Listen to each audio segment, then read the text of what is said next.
여러분, 만약 여러분에게 수백억 원의 연봉과 우승 트로피가 보장된 제안이 온다면 단지 친정팀과 싸우기 싫다는 이유 하나만으로 그 제안을 거절할 수 있으십니까? 현대 축구에서 그런 낭만은 죽었다고들 말합니다. 하지만 여기 그 바보 같은 낭만을 끝까지 지키기 위해 세계 최고의 무대인 프리미어리그를 제 발로 떠난 한 남자가 있습니다. 오늘 전해드릴 이야기는 토트넘 호스퍼를 떠난 캡틴 손흥민 선수의 마지막 고백에 관한 것입니다. 최근 공개된 다큐멘터리 홈커밍에서 그가 밝힌 이적의 진짜 이유는 전 세계 축구 팬들의 가슴을 먹먹하게 만들고 있습니다. 토트넘을 상대로 골을 넣는 상상조차 하고 싶지 않았다. 이 한마디가 갖는 무게감. 오늘 영상에서는 손흥민 선수가 왜 다른 EPL 빅클럽들의 러브콜을 뿌리치고 미국행을 택했는지, 그리고 그가 지난 10년간 보여준 충성심이 현대 축구사에서 어떤 의미를 갖는지 아주 심도 있게 파헤쳐 보려 합니다. 먼저 토트넘 구단이 공식 채널을 통해 공개한 다큐멘터리 손흥민 홈커밍, 토트넘에서 소니의 마지막 날들에 대해 이야기해 보겠습니다. 이 영상은 단순한 작별 인사가 아니었습니다. 한 선수가 청춘을 바친 클럽과 어떻게 이별하는지 그 감정의 밀도를 고스란히 담아낸 한 편의 서사시였습니다. 화면 속 손흥민 선수는 시종일관 담담한 표정이었지만 그가 뱉어내는 문장 하나하나에는 10년의 세월이 응축된 진한 감정이 배어 있었습니다. 팬들과 전문가들이 가장 주목한 대목은 바로 차기 행선지에 대한 그의 설명이었습니다. 사실 손흥민 선수가 FA, 자유계약, 신분이 되었을 때 프리미어리그 내의 다른 강팀들이 그를 원한다는 루머는 끊이지 않았습니다. 여전히 리그 두 자릿수 득점이 가능한 결정력, 풍부한 경험, 그리고 마케팅 가치까지. 그를 탐내지 않을 팀은 없었을 것입니다. 하지만 손흥민 선수의 대답은 단호했습니다. 선택지는 많았습니다. 하지만 다른 프리미어리그 팀으로 갈 생각은 추호도 없었습니다. 저는 토트넘을 너무나 존중하기 때문입니다. 그리고 이어진 말이 결정적이었습니다. 토트넘 유니폼이 아닌 다른 옷을 입고 토트넘을 상대로 골을 넣는 상황. 저는 그것을 상상조차 하고 싶지 않았습니다. 이것은 프로 선수로서의 냉철한 계산이 아니었습니다. 이것은 사랑 고백이었습니다. 자신이 성장하고 리더로 완성된 이 클럽에 칼을 겨눌 수 없다는 지독하리만큼 순수한 의리였습니다. 첼시의 램파드가 맨시티 유니폼을 입고 첼시에게 골을 넣었을 때, 혹은 반 페르시가 아스널을 떠나 맨유로 갔을 때 팬들이 느꼈던 그 복잡 미묘한 상처를 손흥민은 너무나 잘 알고 있었던 것입니다. 그는 자신의 커리어를 연장하는 것보다 팬들의 추억을 지켜주는 것을 선택했습니다. 다큐멘터리는 손흥민 선수의 마지막 출근길 풍경도 세세하게 담았습니다. 늘 라커룸의 분위기 메이커였던 그는 마지막 날까지도 동료들에게 웃음을 주려 노력했습니다. 하지만 이별의 기운은 숨길 수 없었습니다. 동료들은 현실을 부정하고 싶어 했고 공기는 무거웠습니다. 손흥민 선수는 인터뷰에서 모두가 현실을 부정하고 싶어 했지만 언젠가는 마주해야 할 순간이라는 걸 말해줘야 했다고 털어놨습니다. 떠나는 사람이 남는 사람들을 위로하는 장면. 그것은 그가 단순히 축구만 잘하는 에이스가 아니라 팀의 정신적 지주였음을 보여주는 대목입니다. 손흥민 선수가 토트넘에 남긴 유산은 단순히 의리뿐만이 아닙니다. 기록을 한번 살펴볼까요? 그는 아시아 선수 최초로 EPL 득점왕, 골든부트에 올랐습니다.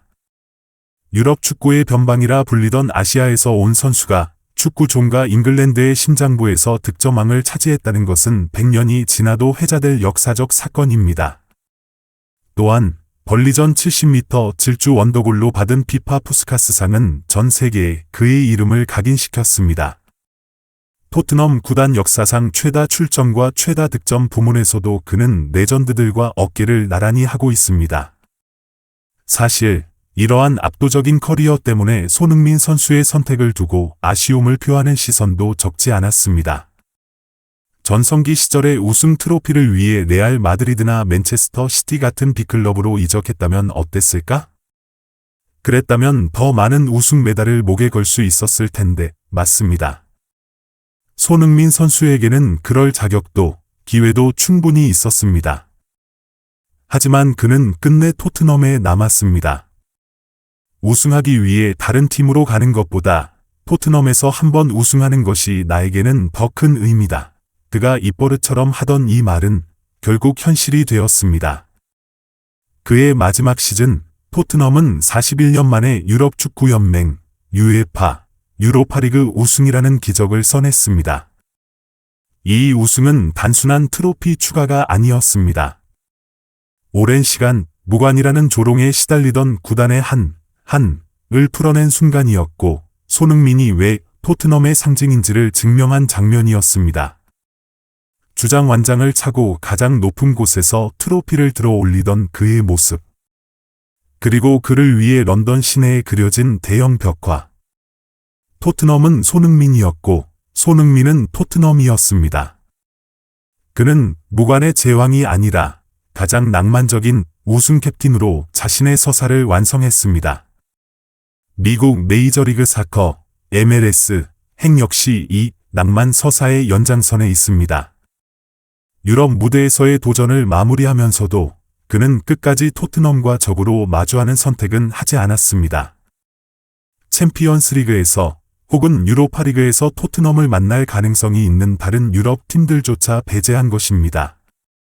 이것은 철저히 커리어의 손익 계산을 넘어선 결정입니다. 그는 인터뷰에서 이렇게 말했습니다. 긴장되기보다는 슬픕니다.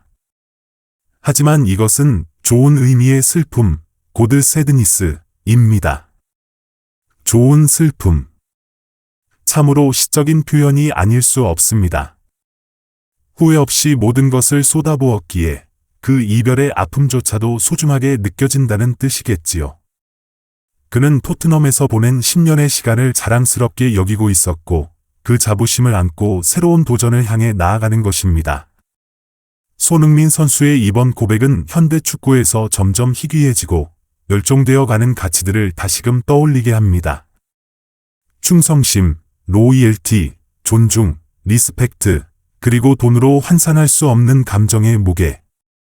요즘 선수들은 더 많은 연봉을 따라 혹은 더 쉬운 우승을 찾아 팀을 쉽게 옮깁니다. 엠블럼에 키스하고 다음 날 이적 요청을 하는 것이 이상하지 않은 시대입니다. 하지만 손흥민은 달랐습니다. 그는 바보스러울 정도로 한 팀을 사랑했고 그 사랑을 지키기 위해 더 화려한 길을 포기했습니다. 토트넘을 떠났지만 토트넘과의 관계는 끝나지 않았습니다. 손흥민은 더 이상 흰색 유니폼을 입지 않지만 그의 이름은 토트넘의 역사책 가장 두꺼운 페이지에 기록되었습니다. 그가 잉글랜드를 떠난 이유는 역설적이게도 잉글랜드의 그 어떤 팀보다 토트넘을 너무나 사랑했기 때문입니다. 우리는 훗날 손흥민이라는 선수를 어떻게 기억하게 될까요? 아시아 최고의 공격수? 득점왕? 물론 그것도 맞습니다. 하지만 팬들의 기억 속에 가장 오래 남을 칭호는 아마도 최후의 로맨티시스트가 아닐까 싶습니다.